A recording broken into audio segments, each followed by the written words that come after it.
It was 2016. I lived with my two best friends, who I'll call Jason and Andrew for privacy. We were all roommates in an apartment in the city while we finished up our last year of college. Because we were all in school and had jobs, we didn't often have a lot of free time. When we did though, our usual activity that we all enjoyed was hiking, or I guess just exploring in general. Sometimes we'd go on trails, or just drive to a random town we hadn't been to before and walk around. This week, we all had Friday and Saturday off, so we wanted to find something to do on Friday night. Andrew had happened to hear from a friend earlier about this decommissioned factory on the outside of the city. It sounded cool, or interesting at the very least. None of us had done something like this before though, so we were all hesitant, but in the end we said screw it and just decided to check it out. We hopped in Jason's car and drove to the edge of the city. We live in the Midwest, so the city sort of abruptly ends and turns into flat land that goes on as far as you could see. That was basically where this factory was. We didn't know its exact address, if it even still had one, but we found it on Google Maps using the satellite view. We parked a block away at a gas station, then got out and walked the rest. The whole street to get there was empty. No cars or people anywhere. It almost felt like the entire block was abandoned. The factory building was way bigger than any of us were expecting. It was massive, with railing-type structures all over the outside, and tons of graffiti in places I don't even know how people were able to get to. The chain-link fence had barbed wire across the top, but in several spots it had clearly been cut open and moved from others sneaking in. We crawled over and made our way up to the metal door at the front, which was already open. As soon as we stepped inside, chills ran through me. The whole building was swaying, and the metal was creaking and groaning. It was windy outside, so it made sense, I guess, but it still added to the eeriness of the place. All the lights were off, of course, so our only light was some cheap flashlights Andrew had lying around his house. This main room we were in was full of huge, rusted machinery and narrow pathways between them. We all stayed in that room and kind of just wandered around. Eventually, I wandered to the end of the room and into a hallway, but before entering, I checked over my shoulder and saw one of my buddies was not too far behind me. I couldn't tell whether it was Andrew or Jason because they were in the dark by one of the machines, but I figured they saw me, so I was good to keep going without risking splitting up and getting lost. I started walking down, making it to another metal door and going through it. Just as I was walking into the next room and the door started closing, I heard footsteps coming down the hallway from the end I had just come from. Thinking it was Andrew and Jason, I kept walking and shined my light around the room. There were more machines, like a conveyor belt type thing, in the middle of the space, but along the ceiling was a walkway, or catwalk, and I could see a ladder hanging down on the other side. As I was looking, I heard the door open and close behind me. I called out my friends' names and turned around to tell them what I saw, but when my light hit the door, they weren't there. There was no one. I almost thought I was crazy for a second, but I knew I heard the door open. Andrew? Jason? Their names rang across the room, but they didn't reply. I started carefully walking over to the door, feeling my mind start getting worried. I opened the door and shined my light down the hallway. It was empty. What the hell? I didn't have time to think before hearing a slight crumble on the ground behind me. I whipped my light around. Standing maybe 6 or 7 feet from me was some deranged-looking man. He had long hair and a messy beard and these strange, glazed-over eyes. He instantly started sprinting at me like he was trying to tackle me. I backed into the hallway and slammed the door on him, then sprinted for the other end.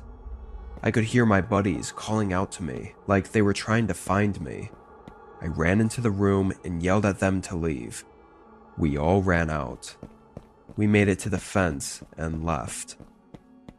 I explained to them what happened on the way back to the car. Whoever that guy was hiding in the building had followed me into the hallway and into the room where I was alone. Obviously, he was trying to wait for me to split off from the group before attacking me. What he really would have done, I'm lucky to have not found out. Since then, we haven't tried anything like that again.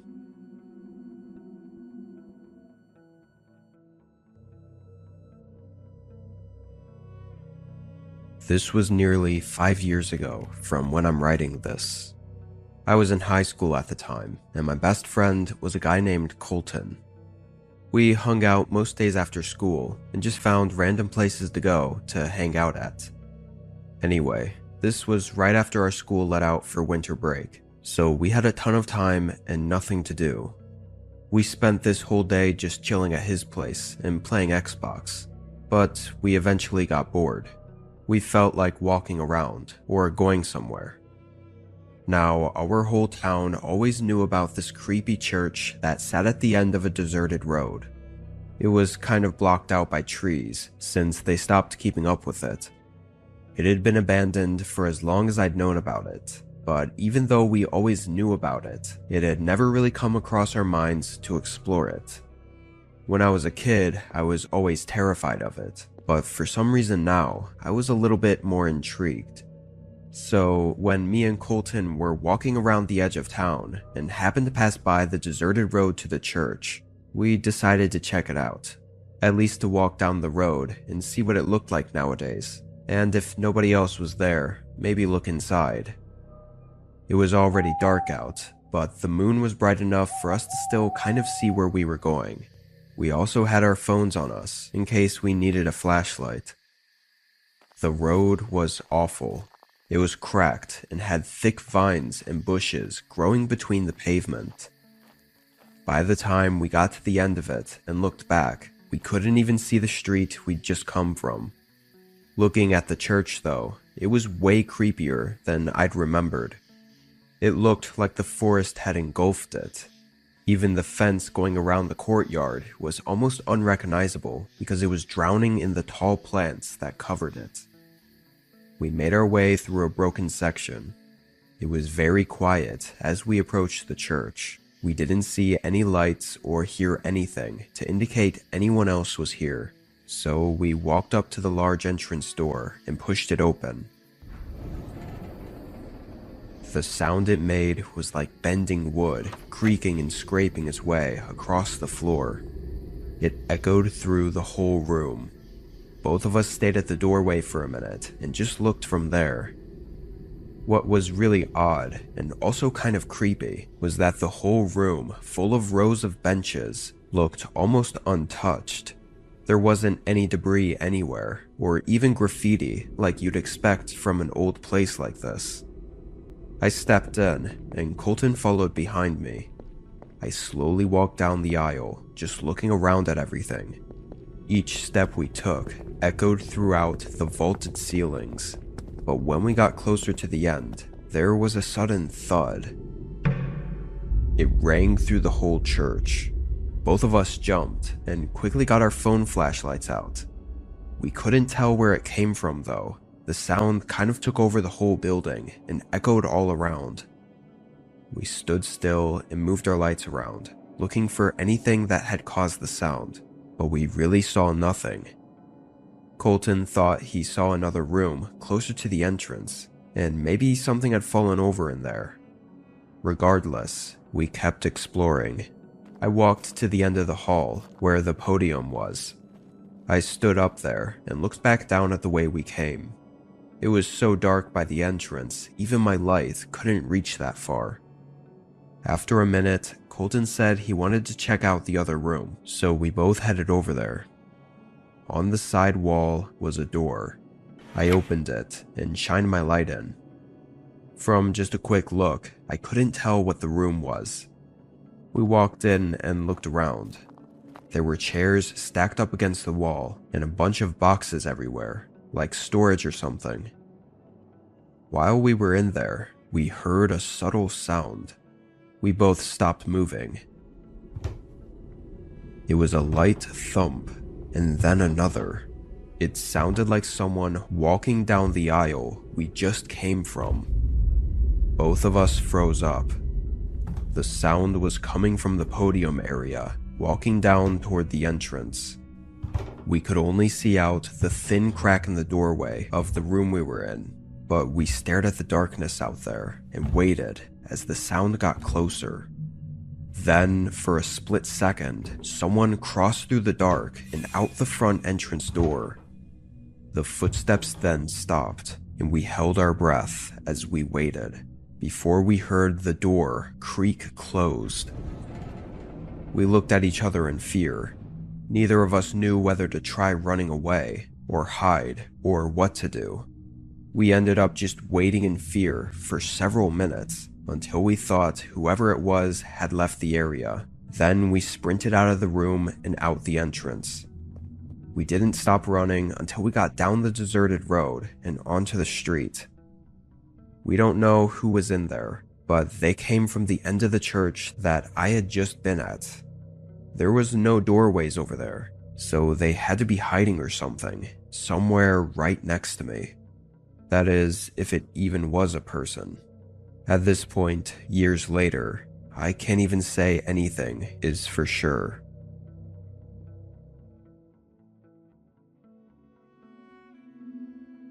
This was only 2 years ago. In our town, there was this one house that had been abandoned for I think about 2 decades. It was an older place, nestled away in the trees, and after nobody would buy it, everyone just forgot about it. It slowly got covered up by the woods and left to rot. I was always interested in these types of places and loved to explore them. And one random afternoon I had off work, that's exactly what I did. I walked there with a small backpack and a flashlight. Usually I'd go with friends, but this house was so close by and seemed less significant than other places we'd been to, so I didn't bother. The driveway going into the woods was almost completely gone. Grass had grown over the gravel. I marched my way through it, eventually taking my flashlight out so I could see better. The house was deeper into the woods than I'd remembered. I felt like I walked for 5 or 6 minutes before getting there. It was an old wooden home, built before garages were even a thing. I guess it kind of looked like a large 2-story cabin. I walked up to one of the front windows, which was broken, and leaned my head through it. I listened to the inside for 30 seconds to make sure I was alone. Then, after hearing nothing, I went to the front door. The door was unlocked and already slightly cracked open, so I just pushed it wide open and walked in. The inside was decaying all around. Disturbingly, there was still stuff in here from whoever owned it all those years ago. The living room had an old sofa, all torn up and dusty, and there were several picture frames that had fallen off the walls and shattered. I walked through the first floor, looking at all the left-behind things, curious about what I'd find out about this place.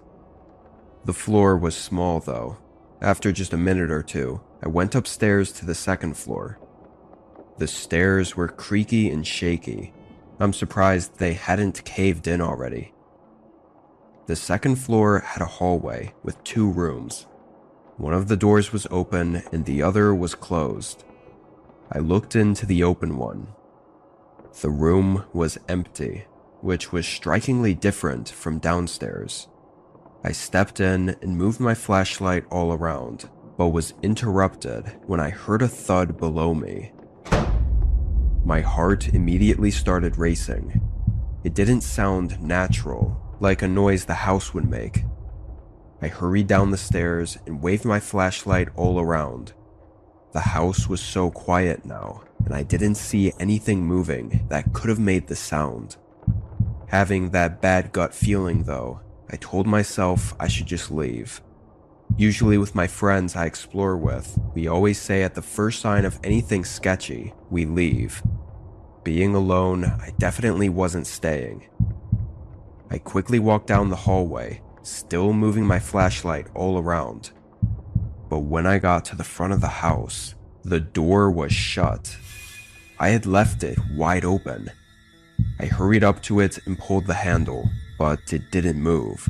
It was locked or bolted closed on the outside.